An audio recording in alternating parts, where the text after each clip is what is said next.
Yes, I finally get to do what I've wanted all these years, which is to spotlight the many films of James Bond.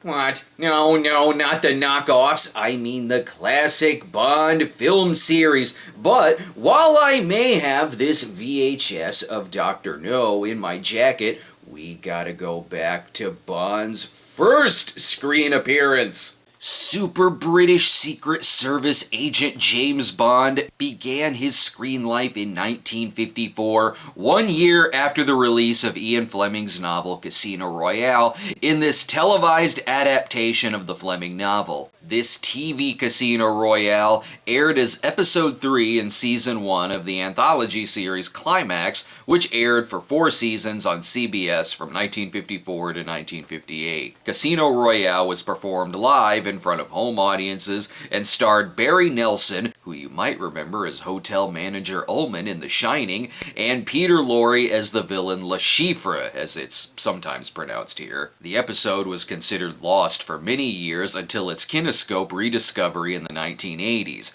The original airing was in color, while the surviving copy is in black and white. Much like in the novel, James Bond must defeat the evil Le Chiffre at Baccarat to cut off the money supply of Soviet spies. But there are some notable differences. For instance, Barry Nelson's James Bond is an American CIA agent named Jimmy Bond, though it almost has the gun barrel opening. This Casino Royale was co-written by Charles Bennett, who had worked with Hitchcock on The 39 Steps and Sabotage, plus was directed by TV director William H. Brown Jr., who had directed some other TV programs of the time, such as Studio One in Hollywood and Schlitz Playhouse. The host of the program was actor William Lundigan, and I'm just glad to finally have a host who isn't inviting me to jerk off at the Dragon Art Theater. This doesn't look dangerous, does it?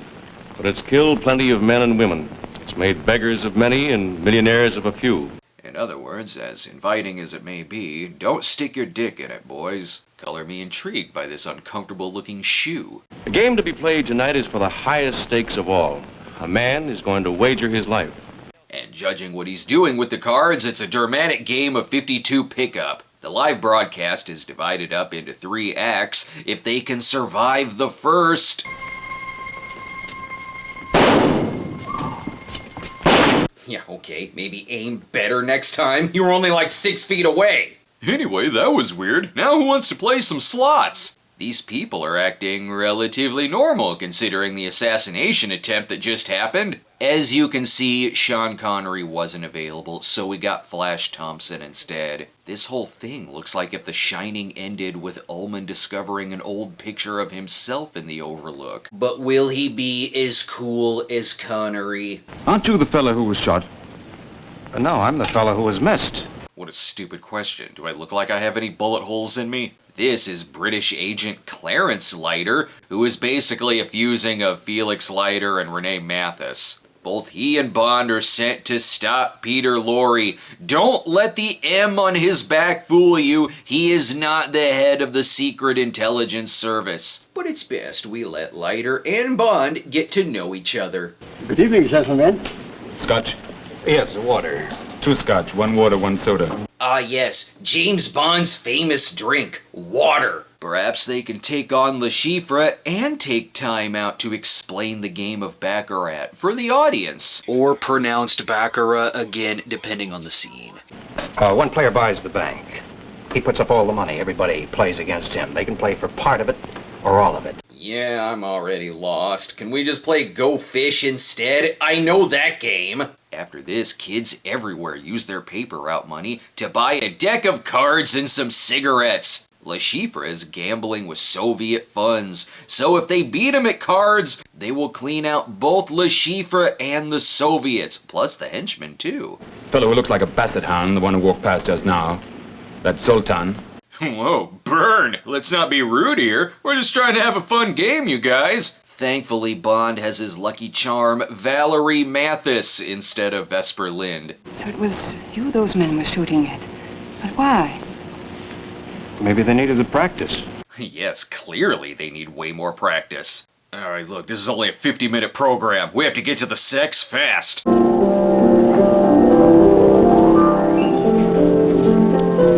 James Bond was the best Lee Baldwin from General Hospital. He's itching to say, here's looking at you, sugar tits. That's for old time's sake. This is for now. It's the cat on the piano that really sets the mood.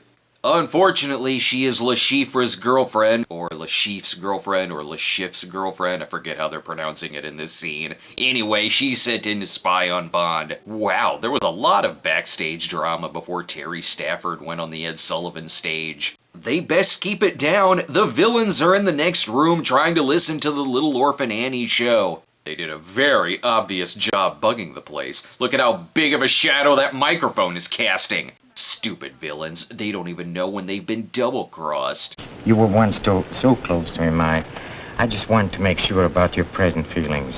Peter Lorre does an excellent Peter Lorre impression. He's also fantastic in this. I wish he had played a Bond villain in one of the MGM films. But once Leiter is done wrestling off some angry basset hounds, we're getting closer to game time. How'd you make out last night at Baccarat? I lost my shirt.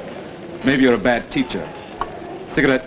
What is this, a post-90s Bond movie? It's 1954. Hell yes, I want a cigarette. Also, congrats to Le Chiffre on his Vegas wedding. Well, that's the same. You see, it's a nickname of mine.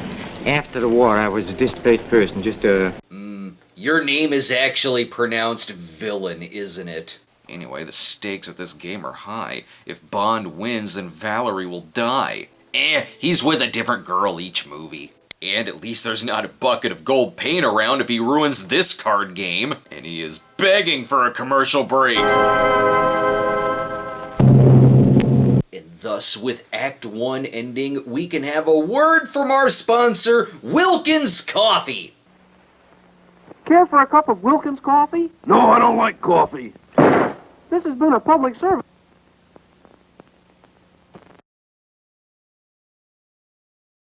As we start with Act 2 of Casino Royale, John Carradine is way down. His luck is running out. We are deep into this game.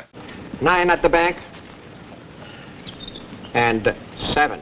Shit, I have no idea if that's good or bad. I can't remember what the Wikipedia article said about this game. Peter Lorre is so confident in his hand, he's gonna bet his prized creation Gossamer. Bond will even bet his cigarettes. That was better than cash in the 50s. Most of Act 2 is the game of Baccarat, so even if you didn't get up during the commercial, you can feel free to get up now to grab yourself something from the kitchen.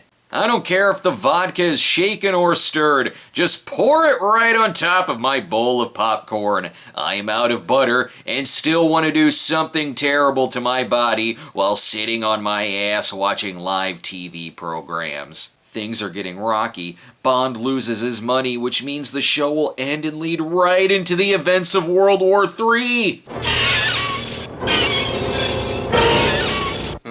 That sound still gives me the paranoid shits. I miss my closet. But Christmas has come early for Bond in the form of 32 million more francs. That may seem like a lot, but it was really just 82 American cents. Though in 1954, that was equivalent to $50 billion. I guess this made his luck better. I don't know. It's all being filmed through a cloud of cigarette smoke. Le Chiffre is the loser, though that had to be told to me since Peter Lorre still looks just as evil regardless of being happy or mad. Plus, even if Bond lost, he still would have sicked his henchmen on him. A cane is in your bag, but it is a gun, not a cane. In other words, you have a gun against his back. We only have 50 minutes here. Get to the point! They're more panicked about the possibility of Valerie being dead than the gunfire that went on outside.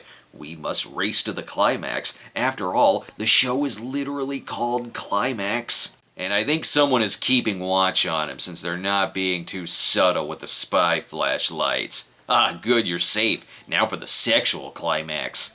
Close the door and put on the lights. Ugh, This is gonna get depressingly kinky, isn't it? But it's 50s television, so they're only getting pounded with exposition. If I would have known that the French had supplied you with funds in case you needed more money. Valerie, why didn't you tell me you were with the French? Can we get back to Baccarat? I understand that more. Ah, now I see. Le Chiffre wants Bond's winnings to save his life from the Russians, and he has a bachelor party in Reno that weekend. He needs the money. What is gonna happen next?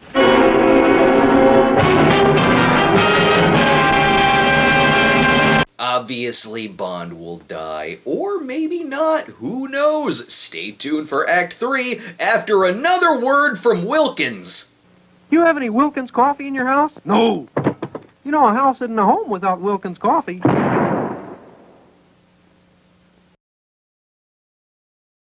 Ah, yes, I was right. Bond is dead, and the remaining 11 minutes just holds on this image. Just kidding, he's awoken from a nightmare of having his balls beaten with a rope. Le Chiffre wants to know where the winnings are hidden. But first things first, he has to cancel his room service because he currently can't cover the bill. Now for another bet. Peter Lorre is gonna bet him that he can't light his lighter 10 times in a row or he loses a finger. TV used to be harsh, but not too harsh. The torture is he has to sit in a cold bathtub, causing significant shrinkage and ruining his tux, which is a rental. After that, he'll definitely go medieval on his ass with a pair of pliers and a blowtorch. Peter Lorre is so good here, I legit think James Bond is actually gonna die in this special. I've already destroyed you. You think so, huh? Pain and killing's part of my job. And of mine too, Mr. Bond. Yep, Bond is definitely gonna die. Peter Lorre manages to still be scary even while playing the underrated Bond villain Mr. Bubble. Thank God Valerie is here to protect his cigarettes. It's like his spinach. It gives him the extra boost he needs to fight back. Hey, it's the first time in this universe that anyone was actually hit with a bullet. See what happens when you aim properly? Now what's gonna happen? Is our villain gonna get shot repeatedly by the Russians? Will he be sucked out of an airplane window? Or blown to bits by some hidden C4? Come on. Call the police. What the hell kind of ending was that? Oh good, he's in for a hardcore police booking. James Bond will return in an episode of Lockup. Well, that's because that wasn't the full ending. While a majority of the episode was discovered, part of it still remained lost until a few years after its initial discovery did they find the full ending. I find a great desire to live.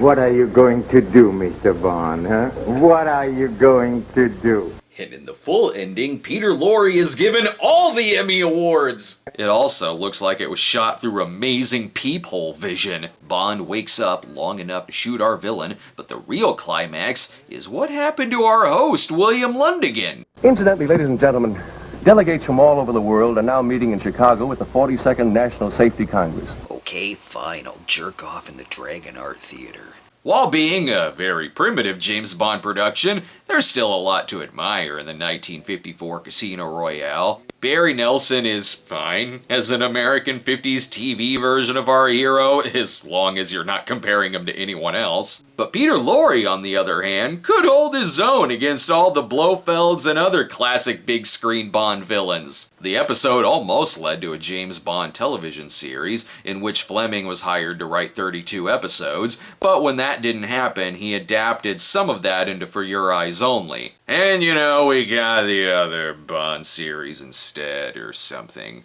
Now, pardon me, I don't mean to cut this short, but I need to go find a blanket because my feet are freezing from losing my socks and shoes in a game of Baccarat years ago. I really need to learn how to play that game. You're an ugly little man. Why don't you stop talking?